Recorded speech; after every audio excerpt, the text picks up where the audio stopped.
Atmosphere is by far my favorite thing about Minecraft. Whether you're camping in the mountains or mining in the dark, I love to get lost in my worlds, and I'd never change that. But there's one aspect of this immersion that I think has been overlooked, and that's the first-person perspective. While there's plenty of great mods and shaders out there, I rarely find any that improve immersion the same way these mods do, without overhauling the game. They're all quite simple with great customization, so I'll be showing you the settings that I use in my own worlds. Instead of seeing your hand the whole time, you can now see your whole body while you play. Depending on your field of view, you might want to adjust your head position. I would move the camera a bit forward when you're crouched, since your body does tend to block your vision when you're looking straight down. Now, being able to see your body is great and all, but with not enough animations, we can get a few quality of life changes that really make this perspective feel more natural. You can see yourself rowing a boat, climbing a ladder, or even holding the reins of your horse, all while your arms smoothly transition to these different positions. I love these animations because they're subtle, non-distracting, and they just make sense, which helps my immersion a ton.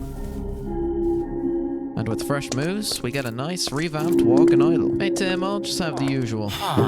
Alright, thanks man. Eating animation will show our food being eaten in small pieces so I can slowly enjoy the poison I'm putting into my body.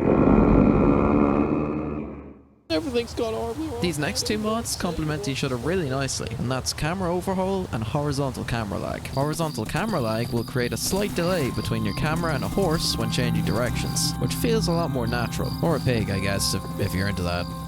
I don't know. Camera overhaul will change the way your head moves, but this can be quite disorientating, so I reduce it to be only a small effect. But you can adjust both of these however you like. I've also got a few extra mods at the end, so make sure to stick around. Enhanced visuals can give you another bit of realism to your experience by simulating real-world effects to your screen. Blood when smacked by a zombo, this weird horror visual when you approach an enderman, or even this ringing thing.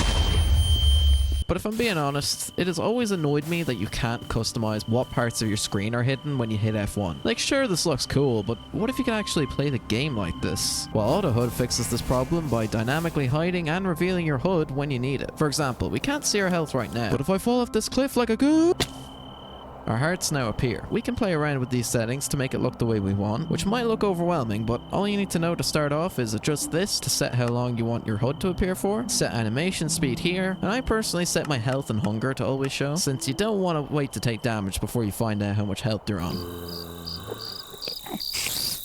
No good. A big part of your first-person experience is managing the inventory. With Flow, we can add some smooth transitions to our menus rather than having your inventory magically appear in front of you. I like to have it expand from the bottom, almost like you're pulling out a backpack or something. Plus, if I turn this on, I can have this nice blur effect. Just keep in mind, if you're using Blur Plus, you might want to disable that, since I've seen it cause some strange things. An inventory mod that I just can't live without now is mouse tweaks. It just lets you hold left-click to move items in and out of your inventory rather than manually clicking every single item. Trust me, this saves so much time in the long run, you won't be able to go back. When you pair this with tiny item animations, you can get this incredibly satisfying effect of easily putting items away. Now, we've gone over a lot of cool visuals, but if you're looking for a little bit more on the UI side of things, smooth scrolling will give you this lovely scroll effect in pretty much every menu. I think if you're playing a lot of creative mode, you're gonna really appreciate this one. Advancement plaques is one I'm sure you've seen in plenty of mod packs already, but I'm still gonna mention it here because it does genuinely make achievements so much cooler. There's not much else to say here, man. Just try it if you haven't. Having all this immersive first-person stuff is great, but once you hit F3, you're just obliterated with a bunch of whatever the hell this is. Better F3 gives you the ability to customize how you want this menu to look, so you can have as much or as little information as you need. Again, almost all the mods I've shown you here are fully customizable and linked in the description, so definitely take around with them yourself to get exactly what you're looking for. Also, check out the community Discord below, because that's where I'm going now. Goodbye.